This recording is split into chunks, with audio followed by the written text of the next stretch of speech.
Rodney A. Brooks, and welcome to RodneyABrooks.com. Today we're talking with Kerry Hannon, journalist and author. Kerry has written 14 books, and she is a contributing writer for New York Times and NextAvenue.com, among others. Kerry, welcome. Well, it's great to be here, Rodney. Thanks for the invitation. All right, good. So you have a new book about to come out. Tell me about that. Oh my gosh, I do. It's called In Control at 50 Plus, How to Succeed in the New World of Work. And so, Rodney, what it's really looking at is some of the themes I've explored in some of my other books, but it's essentially what we're seeing, the trends coming out of the pandemic year. How has the workplace changed, and particularly for workers in this cohort? And so that's sort of the dive here, and we'll see where it all leads. Okay, well, let's stay on that for a minute because I'm curious. Coming out of the pandemic, is the market better or worse for people 50 plus? Oh, that's such a great question. It's so individual. For some people, there really are some great opportunities there because companies have been having trouble finding workers.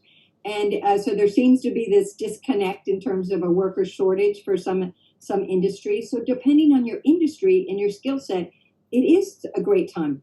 For others, it's the same slog that we've seen all of these years in terms of ageism kind of deeply embedded in the corporate culture. And, older workers still fight that uphill climb to try to get back into the workplace if they've been laid off during the pandemic or, are looking for a career transition. So do we know yet if the layoffs impacted older workers more than younger workers?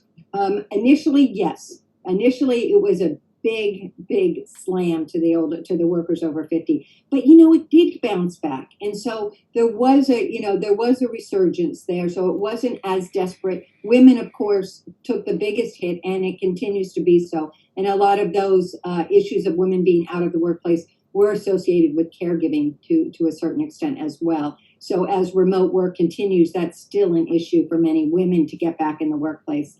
I do think it did improve for workers over 50. But the issues are still lingering that we've been up against for a while. And as more baby boomers move into this age cohort that kind of, should I stay or should I go? Employers are still offering these, early retirement packages and things that can be enticements to step out of the workplace when, in fact, you and I know from our work that with longevity, the longer you can keep working and earning some kind of income, the better off you're going to be in the future for your financial security.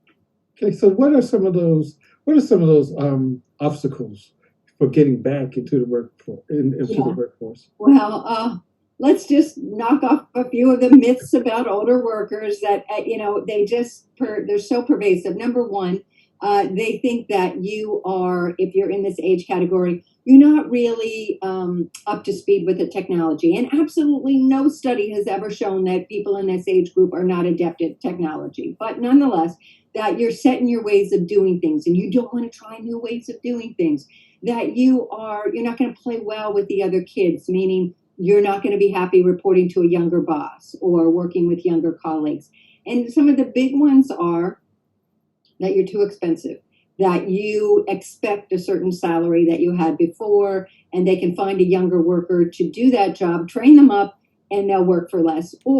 And also, you're expensive to insure in terms of health benefits and so forth. So there are a couple of these things and probably more that go into this. Maybe one other one is that you don't have the stamina, that it's kind of a holding place for you until you actually do retire. So, it's a bunch of things, but really the truth is they see your expiration date and they say you're too expensive and they say bye-bye.